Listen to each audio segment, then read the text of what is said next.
परछाइयां। शहर की एक सुनसान गली में एक पुरानी सी इमारत थी। यहाँ 4 दोस्त काम करते थे, अमित, विजय, राहुल और सुनील। चारों के चारों बदमाश थे, अपनी हरकतों के लिए जाने जाते थे। उसी इमारत में ऊपर के फ्लोर पर काम करती थी रीना, एक सीधी साधी सुंदर लड़की। रीना अक्सर देर तक काम करती, उसे उन चारों से डर लगता था। उनकी नजरें हमेशा उस पर होती थी, जैसे भेड़िए किसी शिकार को घूरते हैं। एक रात रीना अकेली ऑफिस में थी। बारिश हो रही थी, बिजली कड़क रही थी। अचानक लिफ्ट से आवाज आई। चारों दोस्त हंसते हुए ऑफिस में दाखिल हुए। रीना का दिल तेज धड़कने लगा, उसकी आंखों में डर साफ दिख रहा था। उसने जाने की कोशिश की, लेकिन वे उसका रास्ता रोक चुके थे। उनके चेहरों पर एक शैतानी मुस्कान थी। रीना को समझ आ गया था कि आज कुछ बुरा होने वाला है। गलत मोड़। बारिश और तेज हो गई थी। बिजली की गड़गड़ाहट से पूरी इमारत कांप रही थी। रीना की चीखें बारिश की आवाज में दब गई। चारों दरिंदे उसके साथ जुल्म की सारी हदें पार कर रहे थे। उसकी आंखों से आंसू बह रहे थे। उसका शरीर दर्द से जवाब देना बंद कर रहा था, पर उन दरिंदों को जरा भी रहम नहीं आया। घंटों तक यह अत्याचार चलता रहा। जब चारों दरिंदों ने अपना काम कर लिया तो वे वहां से चले गए, रीना को अधमरा छोड़कर। वो जमीन पर पड़ी थी, बेबस, लाचार। उसके कपड़े फटे हुए थे, उसका शरीर घावों से भरा हुआ था। उसकी आत्मा चीख रही थी, लेकिन कोई सुनने वाला नहीं था।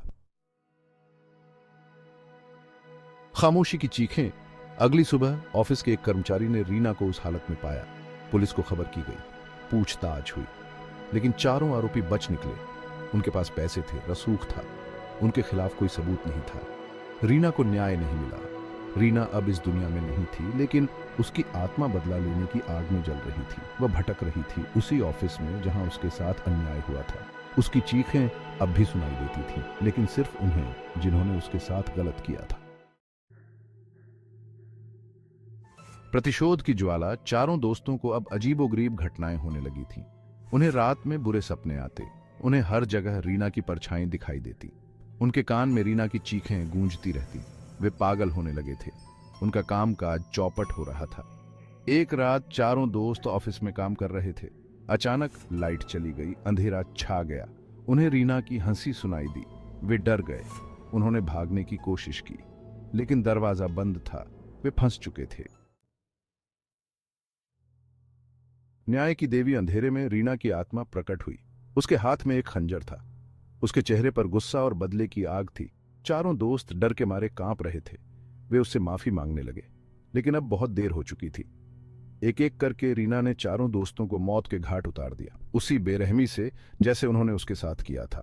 उस रात ऑफिस में चीखें गूंजती रहीं, लेकिन कोई बचाने नहीं आया, क्योंकि उस रात न्याय की देवी खुद अपना बदला ले रही थी।